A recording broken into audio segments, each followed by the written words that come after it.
आज हम जानेंगे जैन आगम शास्त्र प्रज्ञापना सूत्र के आधार पर गौतम स्वामी के प्रश्न और भगवान महावीर के उत्तर।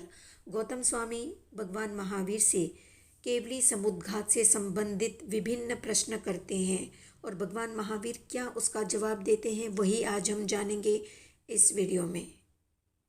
तो गौतम स्वामी भगवान महावीर से पूछते हैं कि भगवान किस प्रयोजन से केवली समुद्घात करते हैं। तो भगवान बताते हैं कि केवली के 4 कर्मांश छीन नहीं हुए हैं, वेदन नहीं किए गए हैं, भोगे नहीं गए हैं, निर्जरा को प्राप्त नहीं हुए हैं। वे 4 कर्म है वेदनीय, आयु, नाम और गोत्र। उनका वेदनीय कर्म सबसे अधिक प्रदेशों वाला होता है तो आयु कर्म सबसे कम प्रदेशों वाला होता है। वे बंधनों और स्थितियों से विषम कर्म को सम करते हैं। बंधनों और स्थितियों के विषम कर्मों का समीकरण करने के लिए केवली समुद्घात यानी केवली भगवान केवली समुद्घात करते हैं और इसी प्रकार केवली समुद्घात को प्राप्त होते हैं। अगला प्रश्न गौतम भगवान से करते हैं कि भगवान क्या सभी केवली भगवान समुद्घात करते हैं, क्या सब केवली समुद्घात को प्राप्त होते हैं। तो भगवान बताते हैं कि ये अर्थ समर्थ नहीं है। जिन केवलियों के भवोपग्राही कर्म बंधन और आयुष्य कर्म एक समान होते हैं या तुल्य होते हैं वे केवली समुद्घात नहीं करते।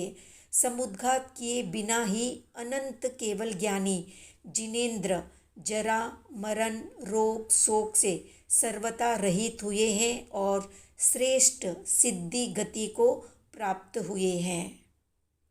तो गौतम स्वामी के ये प्रश्न पूछने का आशय ये था कि केवली तो कृत्य और अनंत ज्ञान आदि से परिपूर्ण होते हैं, उनका प्रयोजन कोई भी शेष नहीं रहता, तो फिर उन्हें केवली समुद्घात की क्या आवश्यकता रहती है। इसी जिज्ञासा को लेकर वे भगवान महावीर से प्रश्न करते हैं। तो इसका समाधान या जवाब शास्त्रकार बताते हैं कि केवली अभी पूर्ण रूप से कृत्य 8 कर्मों से रहित सिद्ध बुद्ध मुक्त नहीं हुए हैं। उनके भी 4 अघाती कर्म शेष है जो कि भवोपग्राही कर्म होते हैं। इसलिए केवली के 4 प्रकार के कर्म छीन नहीं हुए हैं क्योंकि उनका पूर्णतः वेदन नहीं हुआ है। कर्मों का क्षय तो नियम से तभी होता है जब उनका प्रदेशों से या विपाक से वेदन कर लिया जाए या भोग लिया जाए। सभी कर्म प्रदेशों से भोगे जाते हैं, विपाक से भोगने की बजना है। केवली के 4 कर्म जिन्हें भोगना बाकी है वे है वेदनीय, आयु, नाम और गोत्र। इन चारों कर्मों का वेदन नहीं हुआ इसलिए उसकी निर्जरा नहीं हुई, अर्थात वे आत्म प्रदेशों से अलग नहीं हुए हैं। इन चारों में वेदनीय कर्म सबसे अधिक प्रदेशों वाला होता है। नाम और गोत्र कर्म भी अधिक प्रदेशों वाले हैं पर आयुष्य कर्म के बराबर नहीं है। आयुष्य कर्म सबसे कम प्रदेशों वाला होता है। केवली के आयुष्य कर्म के बराबर शेष 3 कर्म न हो तो वे उन विषम स्थिति और बंध वाले कर्मों को आयु कर्म के बराबर करके सम करते हैं। ऐसे सम करने वाले केवली समुद्घात करते हैं। वे विषम कर्मों को जो कि बंध से और स्थिति से सम नहीं है उन्हें सम करते हैं ताकि चारों कर्मों का एक साथ क्षय हो सके। योग यानी मन वचन काया का व्यापार या प्रवृत्ति के निमित्त से जो भी कर्म बंधते हैं अर्थात आत्म प्रदेशों के साथ एक मेक होते हैं उन्हें बंधन कहते हैं और कर्मों के वेदन के काल को स्थिति कहते हैं।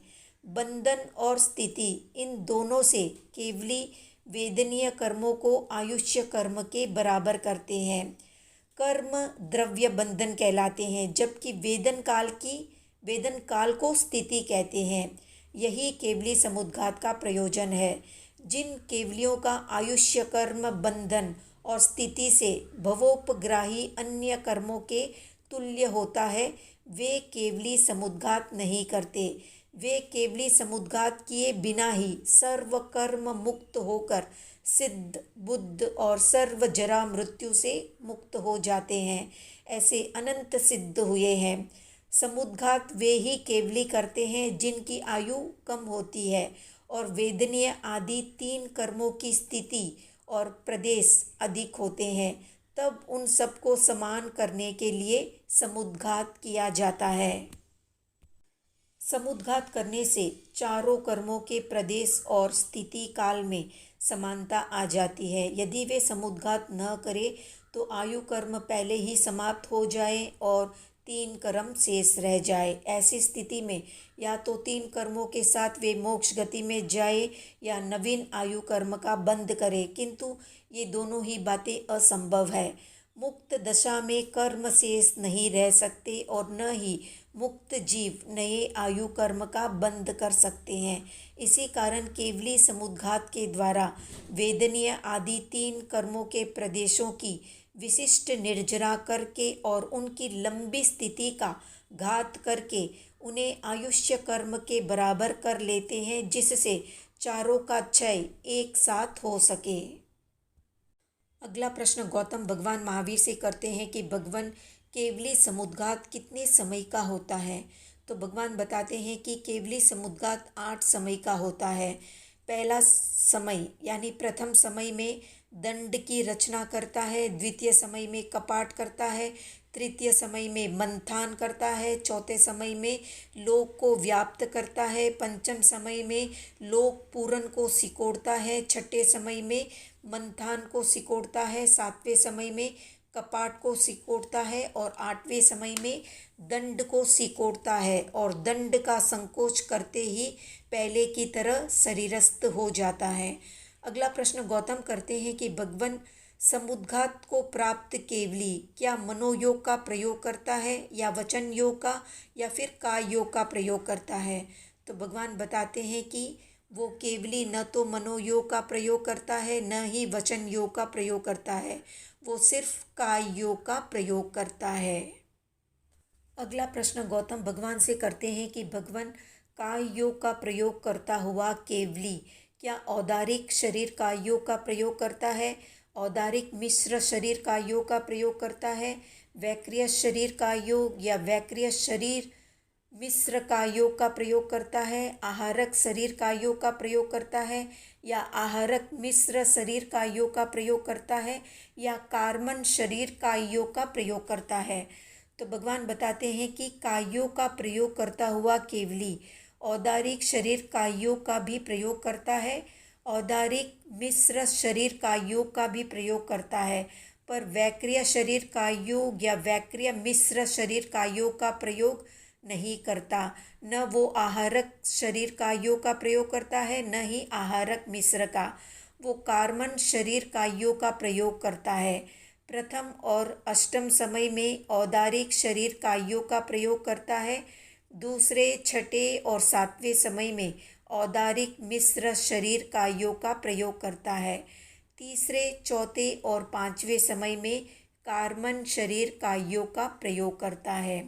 अगला प्रश्न गौतम करते हैं कि भगवान तथा रूप समुद्घात को प्राप्त केवली क्या सिद्ध बुद्ध मुक्त और परिनिर्वाण को प्राप्त हो जाते हैं, क्या वे सभी दुखों का अंत कर देते हैं। तो भगवान बताते हैं कि ये अर्थ या ये बात समर्थ नहीं है। पहले वे केवली समुद्घात से प्रतिनिवृत्त होते हैं, तत्पश्चात वे मनोयोग का उपयोग करते हैं, वचन योग और कायोग का भी उपयोग करते हैं।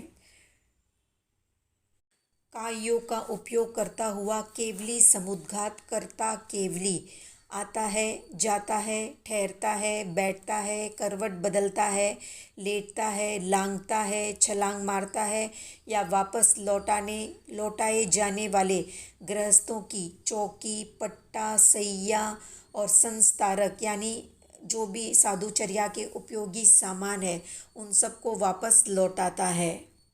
तो कहने का तात्पर्य ये है कि केवली समुद्घात होने के तुरंत बाद केवली मुक्त नहीं होते, वे कितने समय के अंदर मुक्त होते हैं या मुक्त होने से पहले और क्या क्या होता है, ये सब हम जानेंगे भगवान महावीर के साक्षात ज्ञान से अगली वीडियो में।